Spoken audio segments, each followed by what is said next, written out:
A Dança da Morte. Stephen King.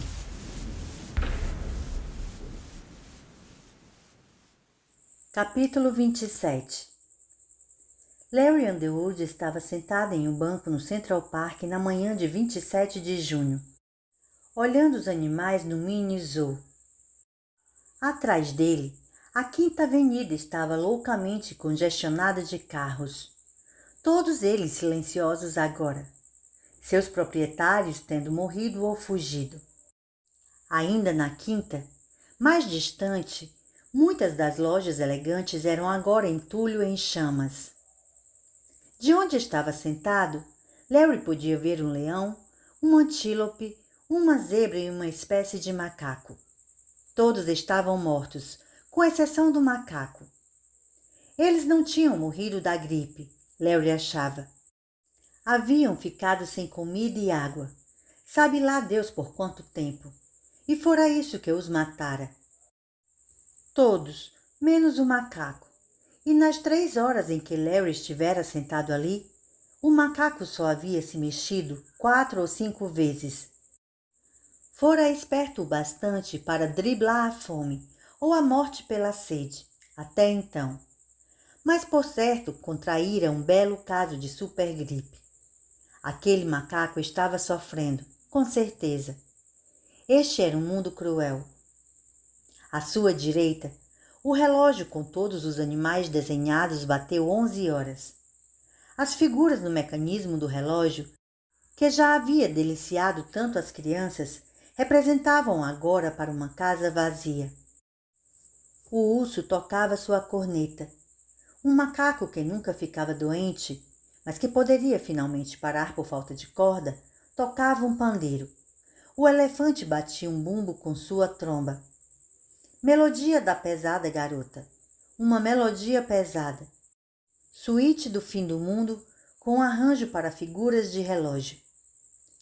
Após um instante, o relógio caiu em silêncio e ele pôde ouvir de novo o grito áspero, agora misericordiosamente fraco na distância. O pregador de monstros estava em algum lugar afastado à esquerda de Larry nessa agradável manhã. Talvez para os lados de Heckscher Playground. Talvez tivesse caído no tanque raso lá e se afogado. Os monstros estão chegando, gritava a voz débil e áspera. A cobertura de nuvens tinha se rompido esta manhã, e o dia era ensolarado e quente. Uma abelha passou perto do nariz de Larry. Circundou um dos canteiros de flores próximo e fez um pouso em 3 etapas sobre uma peônia. Do zoo chegava o zumbido calmante e soporífero das moscas enquanto pousavam nos animais mortos. Os monstros estão chegando.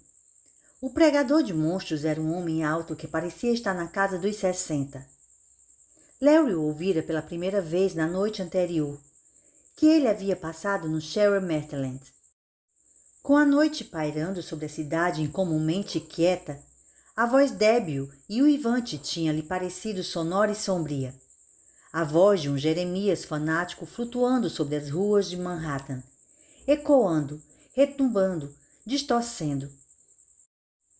Larry, repousando insone sobre a cama queen size do quarto, com todas as luzes da suíte acesas, passou a acreditar sem razão alguma que o pregador de monstros estava vindo por causa dele, atrás dele, como às vezes faziam as criaturas de seus pesadelos constantes.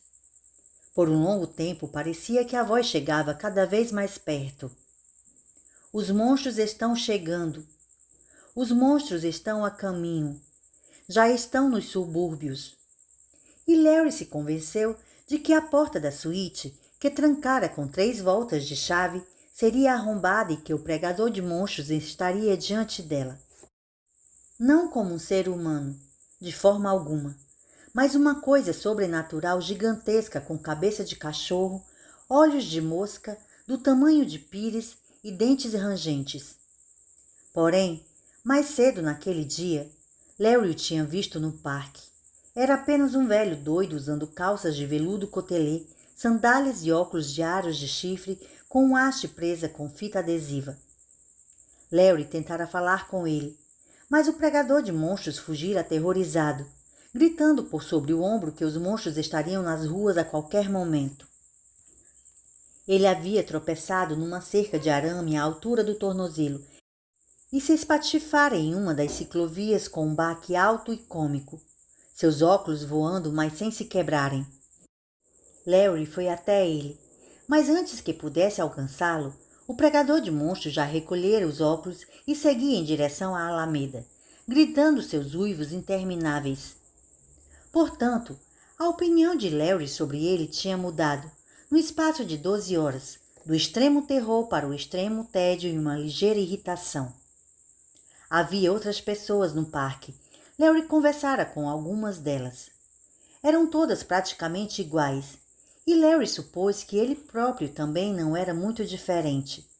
Estavam confusas, falando coisas desconexas, e pareciam incapazes de parar de tocar a manga do interlocutor enquanto conversavam.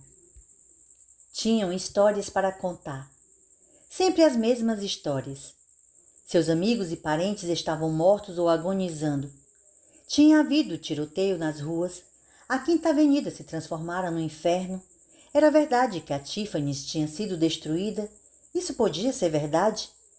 Quem ia limpar tudo? Quem faria a coleta do lixo? Deveriam cair fora de Nova York? Corriam boatos de que tropas guarneciam todos os pontos de fuga. Uma mulher estava apavorada com a hipótese de que os ratos iriam abandonar as galerias subterrâneas para se apossar da terra, fazendo Larry se recordar desconfortavelmente dos próprios pensamentos no seu primeiro dia de regresso a Nova York. Um rapaz comendo Pringles de um saco tamanho gigante contou despretensiosamente a Larry que ia realizar o sonho de sua vida. Iria até o Yankee Stadium, correr nua em volta do campo e depois se masturbar na base do batedor. É uma oportunidade única, cara, disse a Larry. Piscou os olhos e depois se afastou, comendo Pringles. A maioria das pessoas no parque estava doente, mas não havia muitos mortos por lá. Talvez elas tivessem tido pensamentos inquietantes quanto a virar jantar dos animais e tivessem se afastado para dentro de casa ao sentir que o fim estava próximo. Larry tivera apenas um encontro com a morte esta manhã e esperava que não passasse disso. Subira a travessa 1 para o banheiro público que havia lá. Ao abrir a porta, viu um homem morto sorridente com larvas rastejando rapidamente por todo o seu rosto. Estava sentado no vaso, as mãos apoiadas nas coxas e os olhos encovados olhando fixamente para os seus. Um odor nauseante e adocicado chegou até Larry, como se o homem ali sentado fosse um bombom rançoso, um doce regalo que, em meio a toda aquela confusão, tivesse sido deixado às moscas. Larry bateu à porta, mas tarde demais. Pôs para fora o cereal que tinha comido no desjejum e depois vomitou em seco, até que receou romper algum órgão interno. Deus, se o Senhor existe, rezou ele enquanto cambaleava de volta ao jardim zoológico. Se está aceitando pedidos hoje, amigão, o meu é não ter de olhar para mais nada semelhante ao que vi hoje. Os excêntricos já são difíceis de aturar. Qualquer coisa além disso é demais para mim. Obrigado, muito obrigado. Agora, sentado neste banco, o pregador de monstros se afastara além do alcance de seus ouvidos, pelo menos por um tempo. Larry se viu pensando nas finais do beisebol de 5 anos atrás. Era uma coisa boa de relembrar porque, agora, lhe parecia ter sido a última vez que fora completamente feliz. Sua condição física nos trinques, sua mente repousando tranquila e sem pregar peças em si mesma. Isso tinha sido logo após o rompimento entre ele e Rudy. Fora uma coisa chata aquele rompimento, e se algum dia reencontrasse Rudy, quase impossível, pensou e suspirou, Larry se desculparia. Ele se abaixaria e beijaria os pés de Rudy. Se fosse disso que o amigo precisasse para fazerem as pazes novamente. Eles haviam começado a atravessar o país num velho Mercury 1968 ofegante, cuja caixa de câmbio quebrara em Omaha. Dali por diante, penariam por 2 semanas, pedindo carona em direção ao oeste por um tempo, trabalhando por 2 ou 3 semanas, depois pedindo carona de novo. Trabalharam um período numa fazenda do oeste de Nebraska, pouco abaixo do Panhandle, e uma noite Larry perdeu $60 no jogo de pôquer.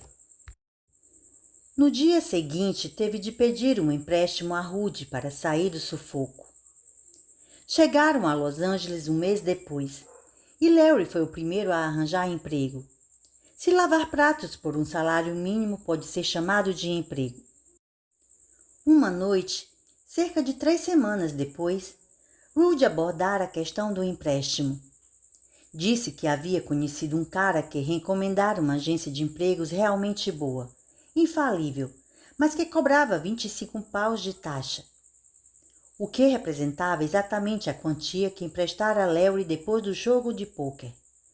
Normalmente, disse Rudy, ele jamais ousaria cobrar, mas Larry havia protestado, dizendo que já tinha pago o empréstimo.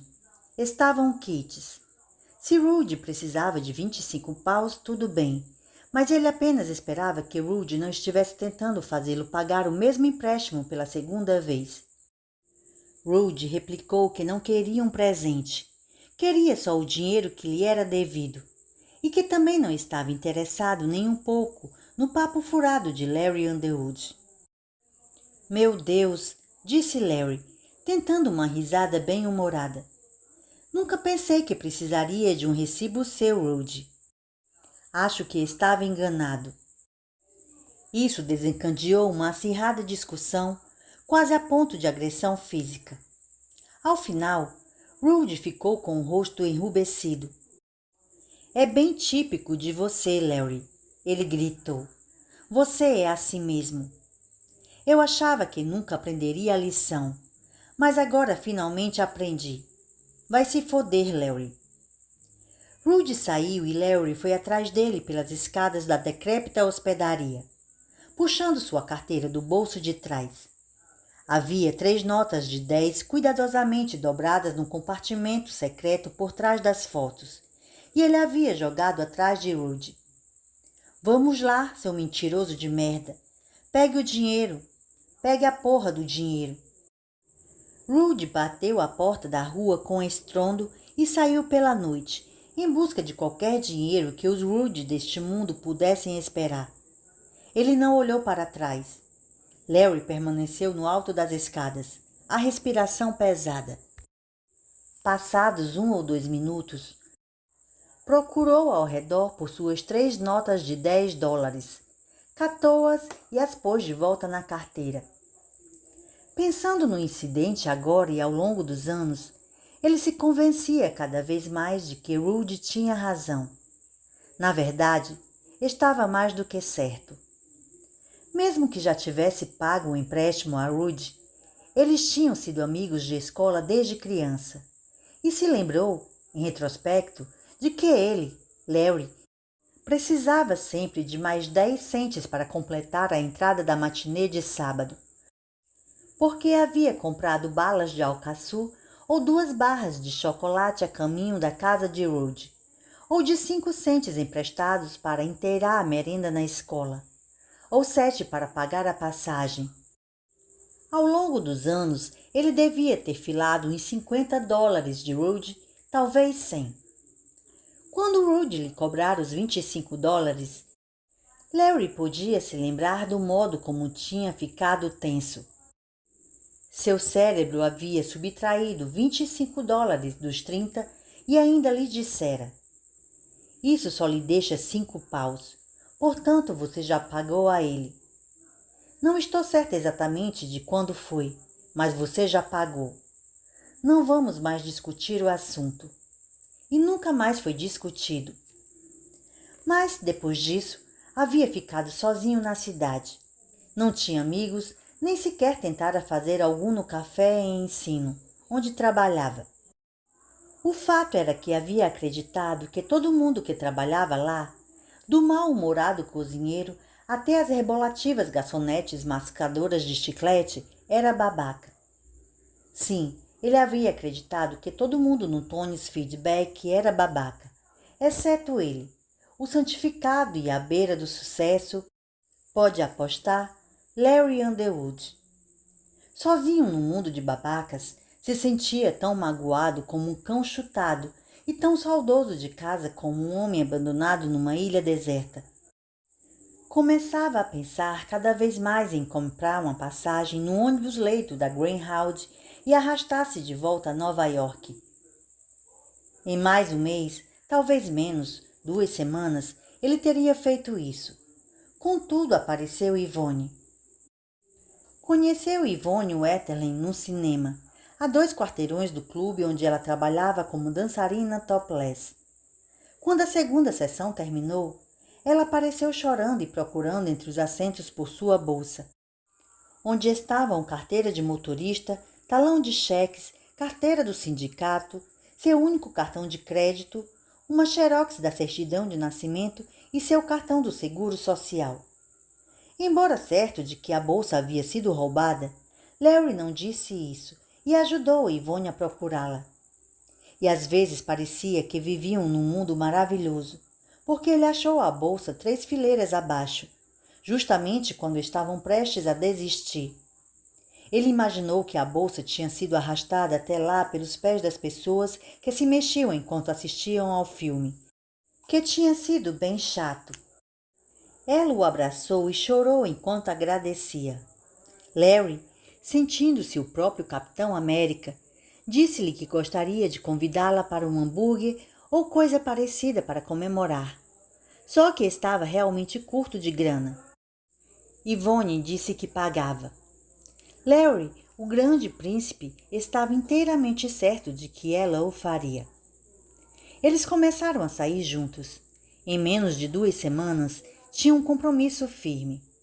Larry conseguiu um emprego melhor, como balconista numa livraria, e arranjou uma apresentação para cantar com um grupo chamado The Hot Shot Richmond Dangers e All Time Boogie Band.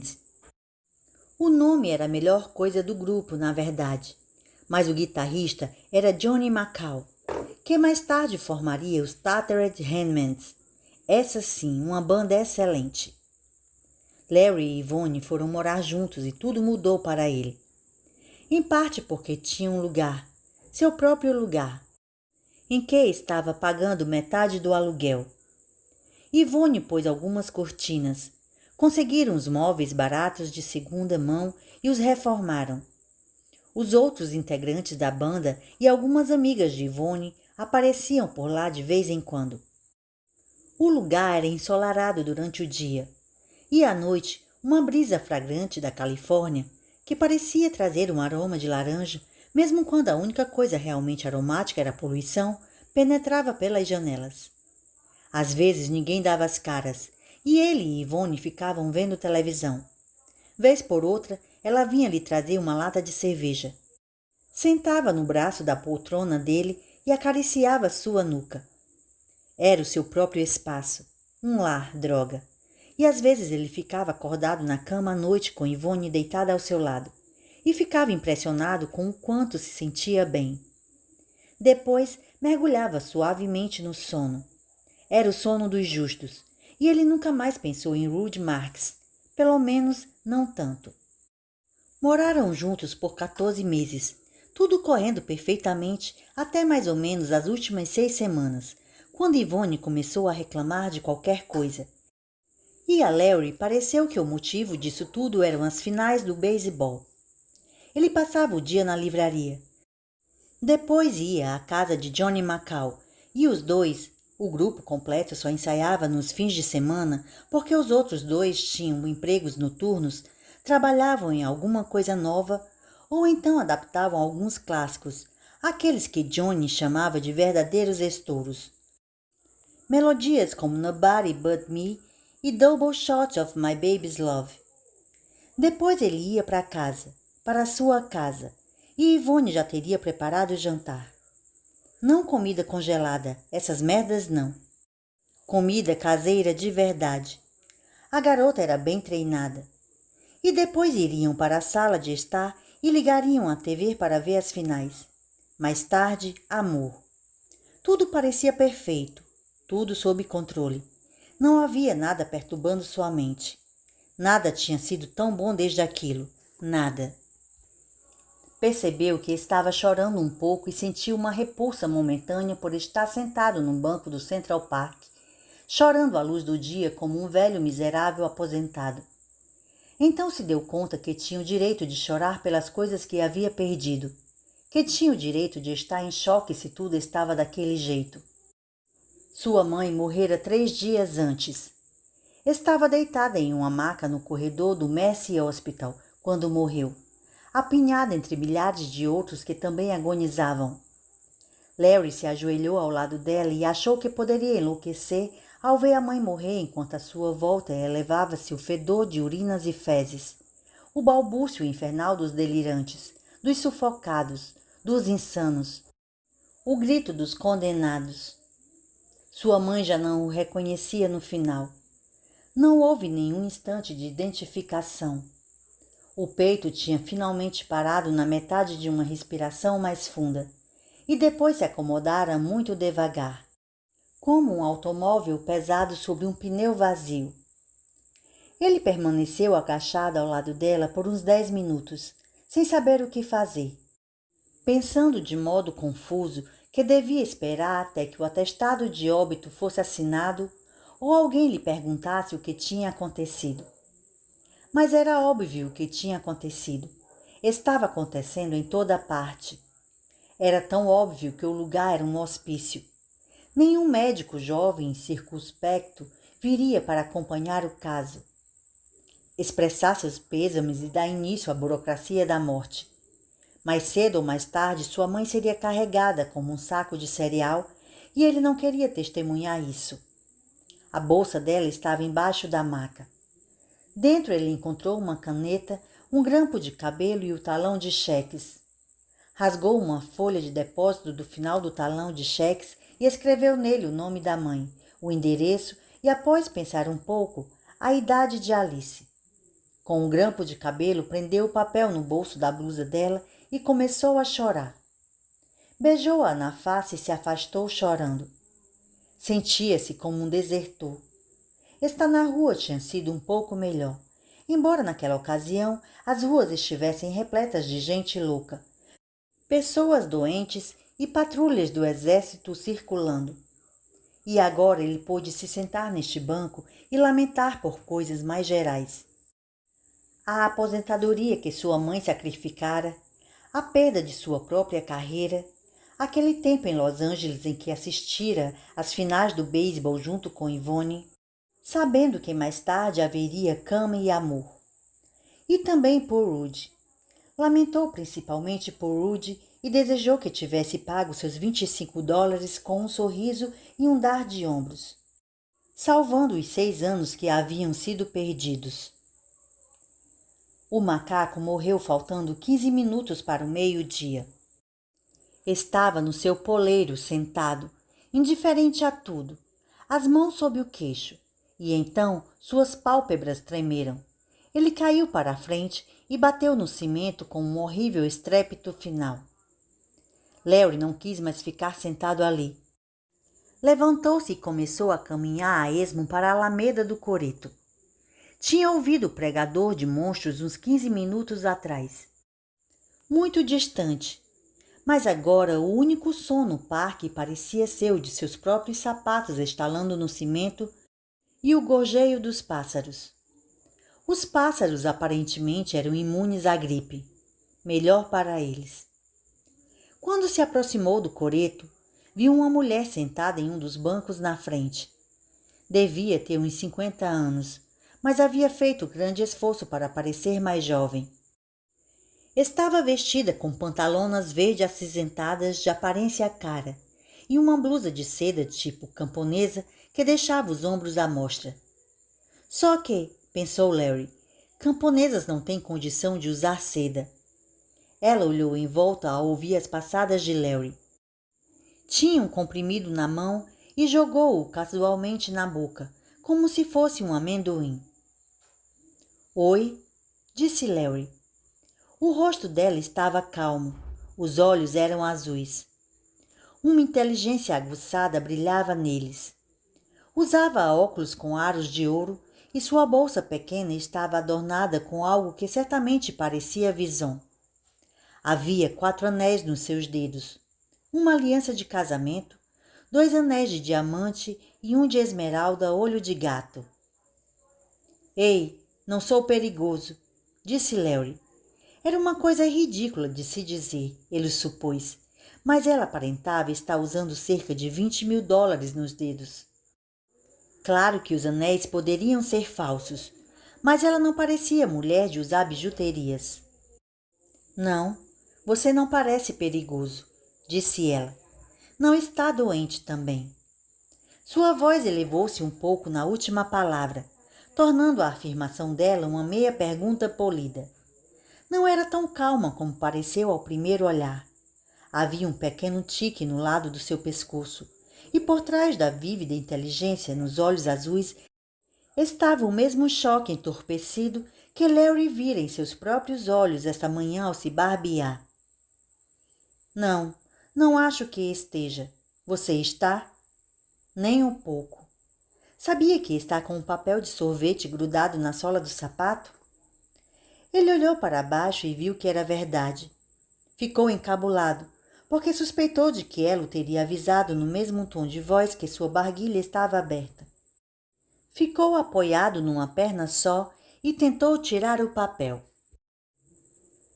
Você está parecendo uma ave pernalta, disse ela. É melhor sentar para tirar isso.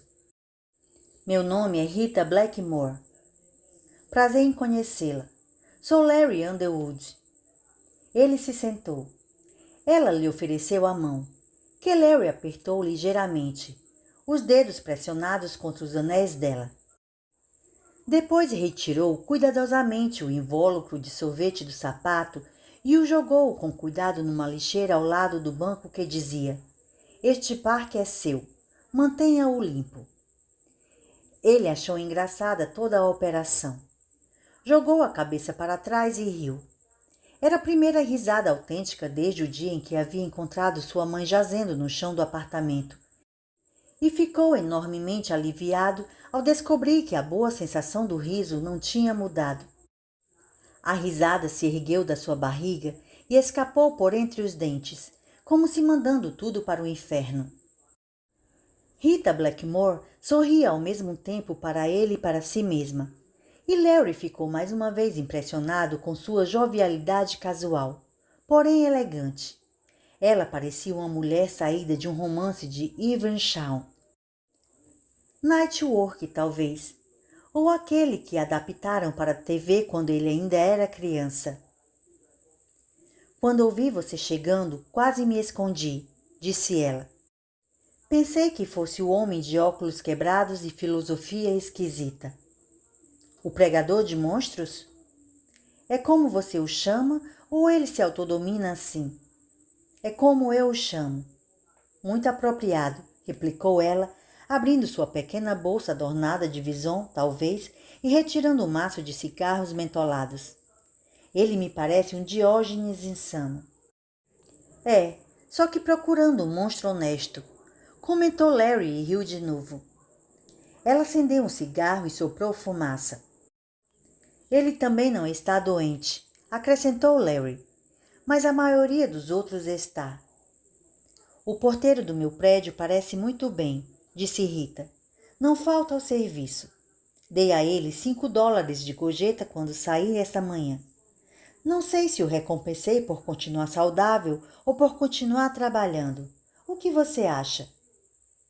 Não a conheço o suficiente para saber. Não, claro que não. Ela devolveu o maço de cigarros à bolsa e Larry percebeu que havia um revólver lá dentro. Rita acompanhou seu olhar. Era do meu marido. Ele foi um executivo de carreira num banco importante de Nova York. Era isso que ele respondia quando alguém perguntava como dava conta de tantas cebolas de coquetel. Sou um executivo de carreira num banco importante de Nova York. Faz 2 anos que ele morreu. Estava num almoço com um daqueles árabes que parece como se estivessem esfregando todas as áreas visíveis da pele com bril cream. Teve um infarto fulminante. Morreu de gravata. Acha que isso é o equivalente da nossa geração para aquele velho ditado sobre morrer sem descalçar as botas? Harry Blackmore morreu de gravata. Gosto disso, Larry. Um pássaro pousou diante deles e bicou o solo. Ele tinha um medo irracional de ladrões, por isso andava com este revólver. As armas realmente dão coice e fazem um barulho infernal quando disparam, Larry? Larry, que jamais disparara uma arma em sua vida, disse: Não creio que esta aí daria muito coice. É um 38? Acredito que seja um 32. Ela o tirou da bolsa e Larry viu que havia também uma boa quantidade de pequenos frascos de comprimidos lá dentro. Dessa vez ela não seguiu seu olhar. Estava olhando para um cinamomo a uns 15 passos de distância. Acho que vou testar. Acha que consigo acertar aquela árvore? Não sei, disse ele apreensivo. Na verdade, acho que não. Ela apertou o gatilho e o revólver disparou com um estampido impressionante. Um pequeno buraco apareceu na árvore. Na mosca, disse ela, e soprou a fumaça do cano da arma como um pistoleiro. Excelente, comentou Larry, e quando ela pôs o revólver de volta na bolsa, seu coração retornou mais ou menos ao ritmo normal. Eu não poderia atirar numa pessoa com isso, tenho plena certeza. E muito em breve não haverá ninguém em quem atirar, não é? Ah, não sei de nada sobre isso. Você está olhando para os meus anéis. Quer um deles? Como? Não. Ele ficou encabulado de novo. Sendo banqueiro, meu marido acreditava em diamantes. Acreditava neles do modo como os baristas acreditam no livro das revelações. Tenho muitos diamantes e estão todos no seguro. Não tínhamos somente um pedaço de pedra, meu Harry e eu. Às vezes acredito que tínhamos um direito de retenção sobre toda a maldita coisa. Mas se alguém quisesse meus diamantes, eu os entregaria. Afinal, no fim das contas, eles não passam de pedras, não é? Acho que tem razão. Claro, disse ela, e o tique na lateral do seu pescoço pulou de novo. E se um assaltante armado os quisesse, eu não só os entregaria, como ainda lhe daria o endereço da Cartier. A variedade de pedras deles é muito maior do que a minha. O que vai fazer agora? Perguntou Larry. O que você sugere? Simplesmente não sei. Disse Larry e suspirou. Eu também não. Sabe de uma coisa? Vi um cara esta manhã que disse que ia para o Yankee Stadium e se masturbar na base do batedor. Ele sentiu que ficava vermelho de novo. Vai ser uma tremenda caminhada para ele, disse ela. Por que não sugeriu algum lugar mais próximo? Ela suspirou, e o suspiro se transformou num arrepio. Abriu sua bolsa, tirou um frasco de comprimidos e enfiou na boca uma cápsula de gel. O que é isso? Indagou Larry. Vitamina E, disse ela com um sorriso falso e brilhante. O tique no pescoço saltou mais uma ou duas vezes e depois parou. Ela se acalmou novamente. Não tem ninguém nos bares, disse Larry de repente. Fui ao Pets na rua 43 e estava totalmente vazio. Eles têm lá aquele grande balcão de mogno. Eu o contornei e me servi de um copo cheio de Johnny Walker. Então notei que eu não queria estar ali. Deixei o copo em cima do bar e fui embora. Eles suspiraram juntos, como um coro. Você é uma pessoa muito agradável, disse ela. Gosto muito de você. E é maravilhoso que não esteja maluco. Obrigado, senhora Blackmore. Ele estava surpreso e satisfeito. Rita, me chame de Rita. Tudo bem. Está com fome, Larry? Para falar a verdade, estou. Talvez você pudesse levar a dama para almoçar. Seria um prazer. Ela se levantou e ofereceu seu braço a ele com um sorriso levemente depreciativo. Enquanto dava o seu braço a Rita, ele notou o perfume dela. Um cheiro que era, ao mesmo tempo, reconfortante e perturbadoramente adulto em seus pensamentos, quase velho. Sua mãe usara perfumes parecidos em suas muitas idas juntos ao cinema. Então o assunto se dissipou conforme deixavam o parque e subiam a Quinta Avenida, afastando-se do macaco morto, do pregador de monstros e do sombrio regalo doce postado eternamente dentro do toalete na Travessa 1. Rita falava sem cessar, e mais tarde Larry não conseguia se lembrar de nada que ela dissera. Sim, apenas uma coisa. Ela sempre havia sonhado, disse, em passear de braços dados pela Quinta Avenida com um rapaz bonito, um rapaz com idade para ser seu filho, mas que não o fosse. Mas recordava o passeio com frequência. Especialmente depois que ela começou a dançar como uma boneca esquisita. Seu belo sorriso, sua conversa leve, cínica e informal, o roçar de suas pantalonas. Foram para uma churrascaria e Larry cozinhou, um tanto desajeitado. Mas ela aplaudiu cada prato, o bife, as batatas fritas, o café solúvel, a torta de morango e ruibarbo.